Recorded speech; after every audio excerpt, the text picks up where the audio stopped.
12ஆம் வகுப்பு கணிதம் அலகு 5 இருபரிமாண பகுமுறை வடிவியல் பயிற்சி 5.1 8ஆம் கணக்கு பார்க்கிறோம். y = 2√2x + c என்ற கோடு x² + y² = 16 என்ற வட்டத்தின் தொடுகோடு எனில் c இன் மதிப்பு காண்க என கேட்கப்பட்டுள்ளது. ஒரு நேர்கோடானது ஒரு வட்டத்திற்கு தொடுகோடாக அமைவதற்கான நிபந்தனையை முதல்ல எழுதிடலாம். y = mx + c என்ற நேர்கோடு x² + y² = a² என்ற வட்டத்தின் தொடுகோடு எனில்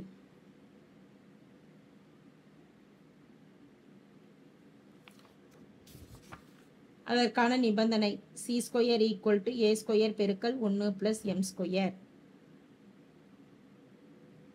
இதில் c மற்றும் a மற்றும் கணக்கிட தேவையானது c இன் மதிப்பு, a மற்றும் m இன் மதிப்புகளை பிரதியிடலாம். நேர்கோட்டின் சமன்பாடு y = 2√2x √2x + c. இது y = mx + c என்ற வடிவத்தில் இருக்கிறதுனால இதிலிருந்து m இன் மதிப்பானது x இன் கீழ் தான் m இன் மதிப்பு 2√2. அடுத்து வட்டத்தின் சமன்பாடு x² + y² = 16. a என்பது ஆரம், அதாவது a² இன் மதிப்பு 16 எனும் பொழுது a இன் மதிப்பானது 4 ஆகும். ± 4ன்னு வரும்.